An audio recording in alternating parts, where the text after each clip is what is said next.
Fala galera, beleza? Sejam muito bem-vindos ao canal Gramatix para mais uma aula de língua portuguesa. Hoje o tema são as figuras de linguagem. Esse tema cai direto no Enem, ou seja, é muito importante você prestar bastante atenção nesta aula. Antes de começar a aula, pessoal, peço para que vocês façam a inscrição no canal, deixem aquele like que para nós é muito importante e ativem as notificações, como está surgindo aí para vocês agora, beleza? Tudo está explicadinho aí, ó. Inscreva-se, deixa o like e ativa as notificações. Isso é muito importante para nós, beleza? Bom, vamos lá então. Vamos falar um pouquinho sobre figuras de linguagem. O que são as figuras de linguagem? Figuras de linguagem são recursos expressivos que consistem no uso de palavras de sentido figurado, ou seja, metáfora, hipérbole, pleonasmo, tudo isso aí que você provavelmente já viu. Então, essas são as figuras de linguagem, beleza? Quando a gente vai utilizar isso aí? A gente vai utilizar isso aí, por exemplo, na linguagem literária. A linguagem literária usa muita linguagem metafórica. Então, nos textos literários, você vai ter muitas figuras de linguagem. No Barroco, por exemplo, você tem muita figura de linguagem, né? Antítese. Então, você tem muita figura de linguagem nesse sentido aí do texto literário, beleza?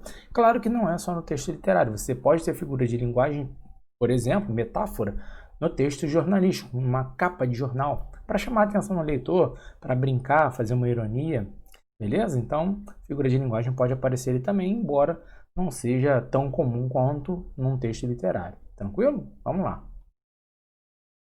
Figuras de palavras. Hoje a gente vai falar sobre figuras de palavras, porque há outras figuras de linguagem. Tem as figuras de construção, por exemplo, né? Então hoje a gente vai falar sobre as figuras de palavras especificamente. Depois, na próxima aula, a gente continua falando sobre as outras figuras de linguagem, beleza? Então vamos lá.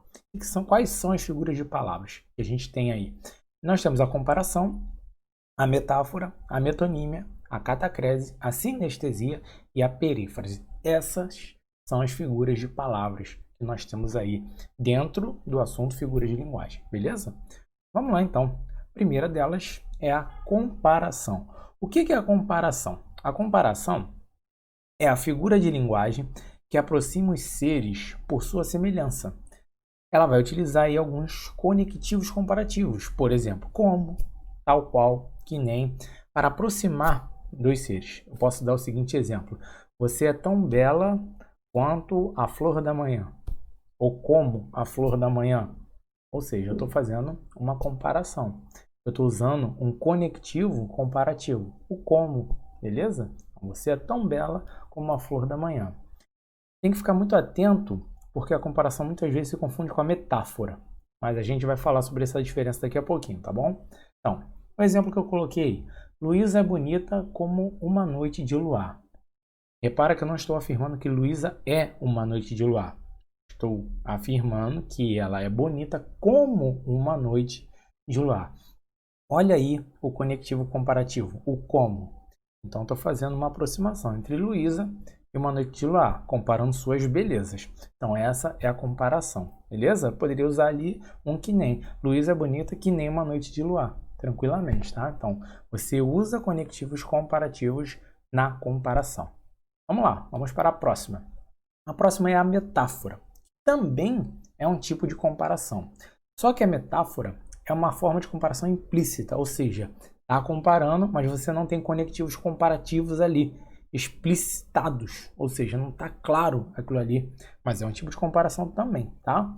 Pode-se dizer que é uma afirmação que não tem a ver com a realidade, porque na metáfora eu falo assim, por exemplo, ele é o sol de minhas manhãs.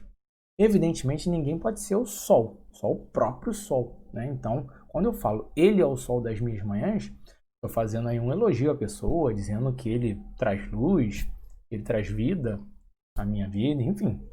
Mas é uma afirmação que não tem aí compatibilidade com a realidade, beleza? Bom, Luísa é a lua de minhas noites.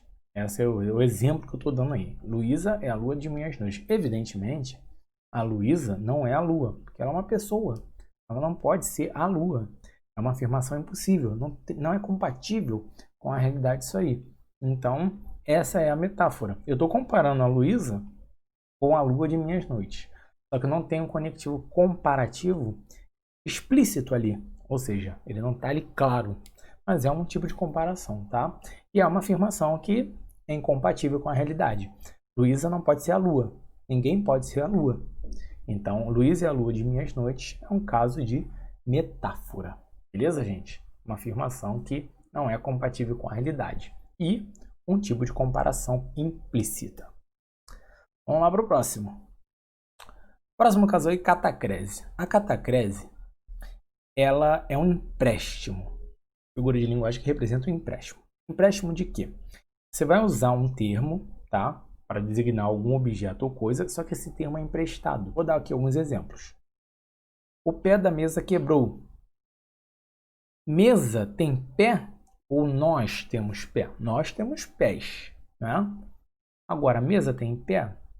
Bom, se você for pensar no nosso pé, não. Mas você vai chamar aquilo ali de quê? Ah, o apoio da mesa?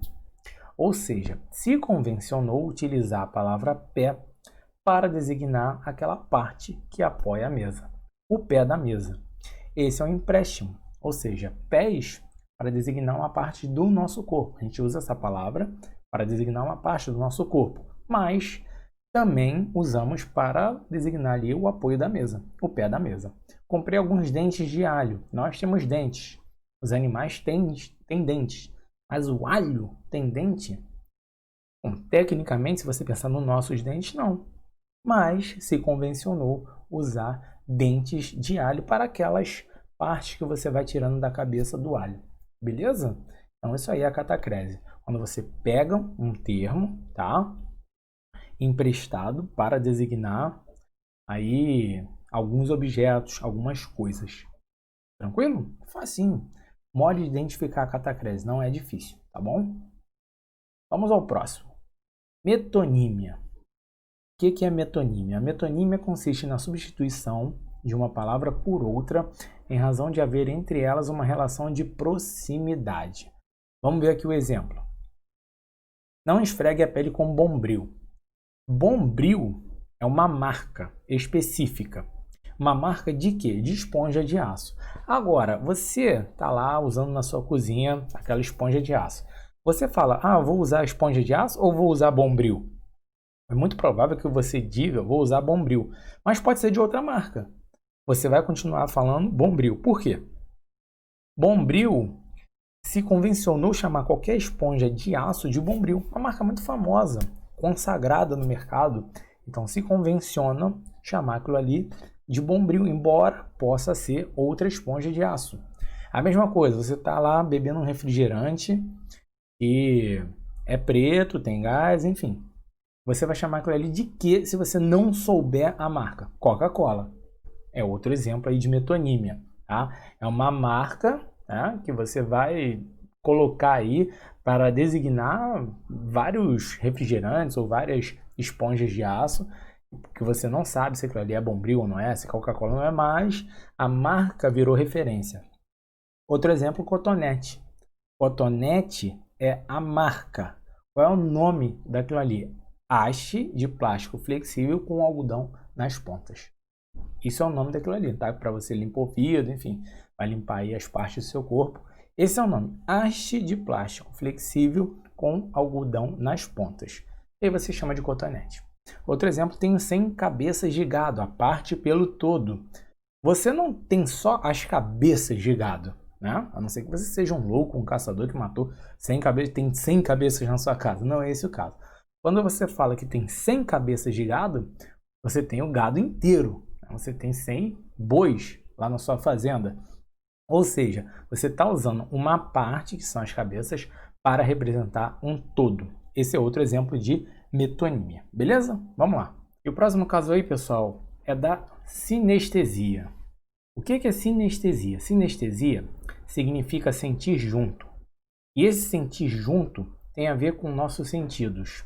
Então, na sinestesia, nós teremos a mistura do paladar com o olfato, da visão com o tato e por aí vai, tá? Ou seja, é a mistura dos sentidos. Você misturar um sentido com o outro. Olha a definição aí na tela.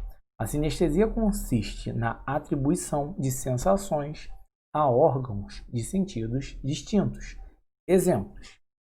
Minha visão era fria como o gelo. Como é que você sente frio? Pelo tato. Um tato que nós sentimos frio. E como é que nós vemos? Com os olhos, pela nossa visão, o sentido da visão? Aí eu tenho uma mistura. Visão fria? Como é que uma visão pode ser fria? Não dá. Então, essa mistura de sentidos é correspondente à sinestesia, a figura de linguagem sinestesia. Beleza? Outro exemplo. Sentir o cheiro amargo da derrota. Como é que a gente sente o amargor das coisas? Pelo paladar. Como é que a gente sente o cheiro? Pelo olfato. Então, essa mistura aí do olfato com o paladar corresponde também à sinestesia. Então, não esquece. Isso aí é muito fácil de identificar se cai numa avaliação para você. Sinestesia é quando há a mistura dos sentidos. Tranquilo? Fácil, molezinha de identificar e molezinha de acertar também se cair na sua prova do Enem, por exemplo. Beleza, pessoal? Isso aí vai cair muito em textos literários. Se cair Machado de Assis, por exemplo, ele usa bastante sinestesia em seus textos. Então, fica ligado, que isso aí é bem tranquilinho. Vamos ao próximo. Perífrase ou antonomásia. O que é isso aí? Perífrase ou antonomásia? A perífrase ou a antonomásia é a substituição de algumas palavras por outras famosas expressões que as identifiquem. Por exemplo, cidade maravilhosa. Qual é a cidade maravilhosa? Você pode até discordar, o Rio é cheio de problema e tal, mas no Brasil, a cidade maravilhosa é o Rio de Janeiro. A terra da garoa é São Paulo. Então, são nomes famosos, tá? E você pega aí para designar determinados lugares. Eu sei que cidade maravilhosa é Rio de Janeiro. Sei pelo meu conhecimento de mundo, eu sou brasileiro, então eu sei que cidade maravilhosa é o Rio de Janeiro. Até se você for a outro país, fatalmente dirão que a cidade maravilhosa é o Rio de Janeiro. É conhecida mundialmente dessa forma. Terra da garoa, São Paulo. Quem é o rei da floresta? O elefante? Não, é o leão. Então, são nomes aí, perífrase e antonomásia, que a gente dá a certos lugares, né? São conhecidos os nomes, e aí você lembra, você faz associações. Cidade maravilhosa, opa, Rio de Janeiro. Terra da garoa, opa, São Paulo.